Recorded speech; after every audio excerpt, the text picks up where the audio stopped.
오늘도 말씀과 기도로 이 자리에 오신 분들을 환영합니다. 3월 3일 말씀 누가복음 13장 18절로 35절 말씀 하나님 나라 작은 시작과 좁은 문. 지금부터 본문을 읽겠습니다. 그러므로 예수께서 이르시되 하나님의 나라가 무엇과 같을까? 내가 무엇으로 비교할까?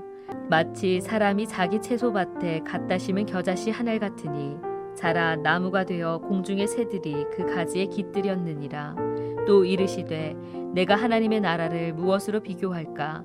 마치 여자가 가루 서말 속에 갖다 넣어 전부 부풀게 한 누룩과 같으니라 하셨더라. 예수께서 각 성 각 마을로 다니사 가르치시며 예루살렘으로 여행하시더니 어떤 사람이 여짜오되 주여 구원을 받는 자가 적으니이까? 그들에게 이르시되 좁은 문으로 들어가기를 힘쓰라.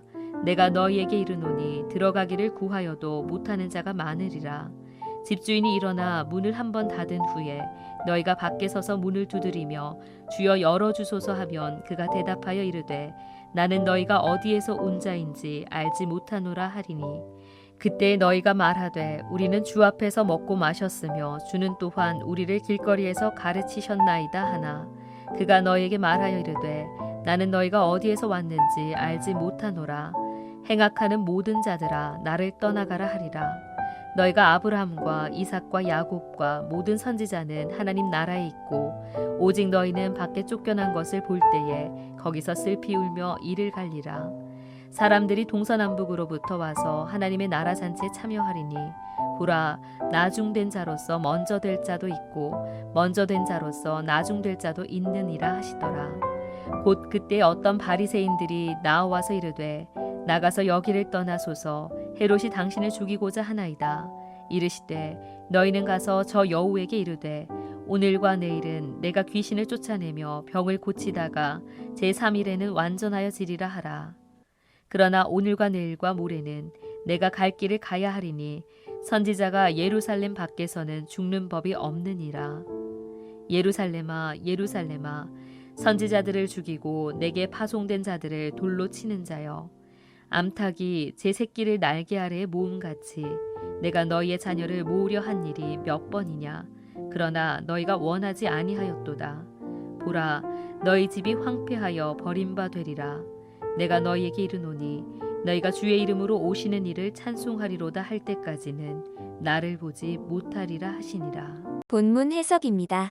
누가복음은 예수님에 대한 행적을 갈릴리에서 주님이 행하신 일을 먼저 소개하고 그리고 중간 부분에서 예루살렘으로 가시는 중에 있는 사역들을 소개하며 맨 마지막에는 예루살렘에서의 사역과 함께 십자가 사건으로 예수님에 대한 기록을 마치고 있지요.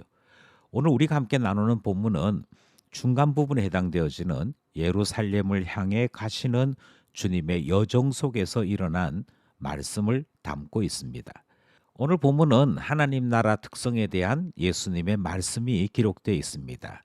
그리고 미미해서 사람들이 귀하게 보지 않지만 그 차이가 엄청난 것에 대해 말씀하시면서 이것이 구원의 안과 밖의 차이와 같다라고 하는 말씀을 전하고 계시지요. 본문 내용을 조금 더 구체적으로 살펴보겠습니다. 먼저 첫 번째 문단은 하나님 나라를 겨자씨와 가루 서말을 부풀게 한 누룩과 같다라고 말씀을 하십니다.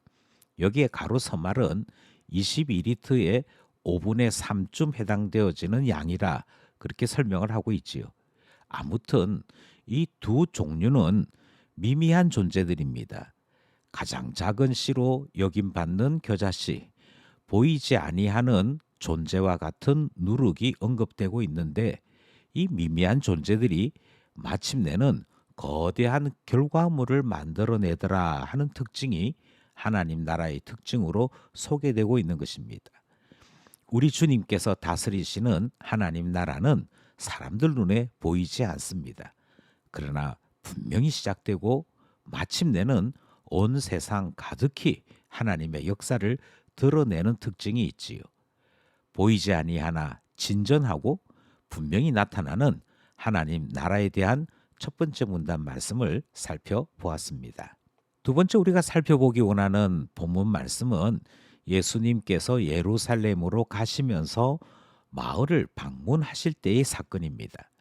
예수님과 제자들은 당시에 미미한 존재로 보였겠지요. 그러나 예수님을 만났던 그들은 구원의 주님을 만난 것이고 좁은 문으로 들어가라 하실 때 그들은 참된 구원의 길을 소개받는 것이었습니다. 그들의 존재가 비록 미미해 보여도 거기에 생명의 말씀이 있는 줄 알고 받아들였더라면 그들 안에 하나님의 권능이 나타나고 하나님 나라의 놀라운 역사가 나타나게 되는 것이지요. 그러나 사람들은 그렇게 하지를 않았습니다. 예수님은 비유로 말씀하시면서 예수님의 가르침을 기억합니다. 이렇게 말하는 사람들을 그렇게 소개하십니다. 문을 열어주지는 않더라 하는 것을 예수님이 말씀하시지요. 그들이 하나님 나라에서 쫓겨나 슬피 울며 이를 갈게 될 것이라 경고하시는 말씀 듣게 됩니다. 미미해 보이는 존재 예수님을 알지 못하는 이들의 비참한 그들의 삶의 결론을 우리는 만나게 되는 것이지요. 마지막 문단에서 예수님은 바리새인과 예루살렘 전체에 대한 경고의 말씀을 하십니다. 여기에 바리새인들은 예수님께 헤롯이 당신을 노리고 있다 하는 소식을 전달했던 바리새인들입니다. 예수님은 경고하십니다.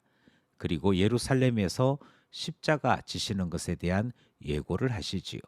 십자가에 대한 예고를 말씀하시는 것이고요. 35절에서는 보라 너희 집이 황폐하여 버림받으리라. 심지어 예수님은 암탉이 새끼를 모으려고 했던 것이 여러 번 있는 것처럼 예수님은 예루살렘을 여러 번 품으려고 했음을 말씀하시는 내용까지 등장합니다. 하지만 그들의 결과는 주님께로부터 책망받는 것이었고 그들의 집 곧 예루살렘과 이스라엘 전체가 버림받는 그 결과뿐이다 하시는 심판의 말씀을 듣게 되는 것이지요. 결국 그들은 다시는 주님의 얼굴을 보지 못하는 존재들이 되고 말았던 것입니다. 예수님을 만나고 예수님을 마음에 모시는 일은 그렇게 큰 일이 아닙니다. 하지만 이 일은 하나님 나라가 내 안에 겨자씨와 같이 하나님 나라가 내 속에 누룩과 같이 심겨지는 일이고 하나님의 나라가 분명하게 보이는 놀라운 일로 결실을 맺게 되는 일이지요. 오늘도 말씀과 기도로 영적인 눈을 뜨고 예수 그리스도를 제대로 바라보며 우리 안에 하나님 나라를 세우는 하나님 사람으로 살아가기를 간절히 소원합니다.